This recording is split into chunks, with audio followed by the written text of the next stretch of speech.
अस्सलाम वालेकुम। इस वक्त हर कोई ये जानना चाह रहा है कि डॉक्टर ममीता के साथ असल में हुआ क्या।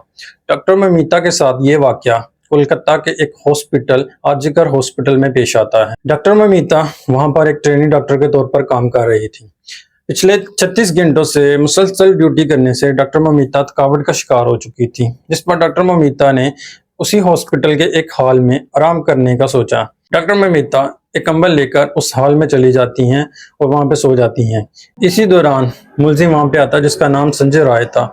वो मुलजिम डॉक्टर ममीता को अकेले सोया हुआ देखता है, जिस पर वो अपने साथियों को भी वहां पर बुला लेता है। ये मुलजिम जब डॉक्टर ममीता के पास जाते हैं तो डॉक्टर ममीता मौके की मुनासिबत को भांपते हुए अपनी ऐनक उठाकर वहां से भागने की कोशिश करते हैं। इसी दौरान मुलजिम संजय राय जो है वो डॉक्टर ममीता पर इस तरह से हमला करता है कि उनकी ऐनक जो है वो पूरी टूटकर उनकी आंखों में चली जाती है। इसी दौरान मुलजिम डॉक्टर ममीता को पकड़ता है और उन पर तशद्दुद करता है, इस तशद्दुद की वजह से जो डॉक्टर ममीता ने ऐनक पहनी होती है उस ऐनक के शीशे टूटकर डॉक्टर ममीता की आंखों में लगते हैं, जिससे उसकी आंखें जख्मी होती हैं।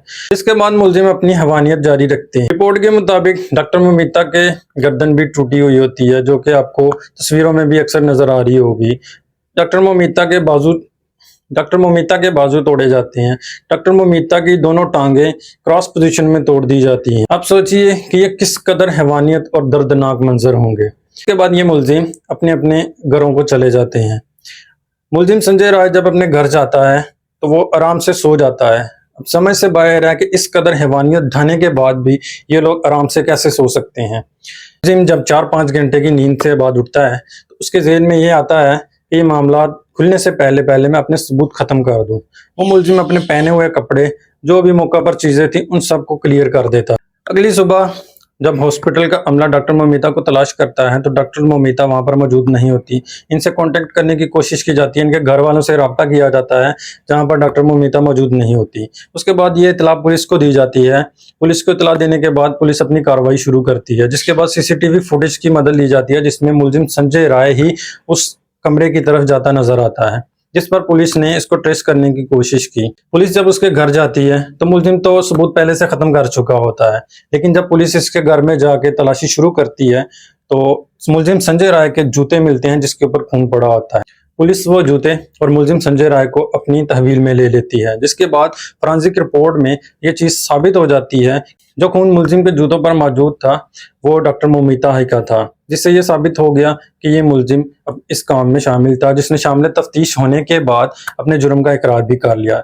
दूसरा मुलजिम जिसके बारे में ये गवाही आई थी कि उसने अगली ही सुबह उसकी मौत हो गई है। उसकी मौत का वाकया कुछ यूं हुआ कि वो जब अपने घर जाता है तो रूटीन के मुताबिक वो जाके सो जाता है और उसकी एक बहन जो है वो अक्सर उसका मोबाइल यूज करती है। तो मोबाइल यूज कर रही थी तो उसने उसके अंदर से डॉक्टर ममीता के साथ जो जुल्म हैवानियत ढाएगी वो वीडियोस देख ली। वो वीडियोस उसने जाके अपनी माँ को बताई।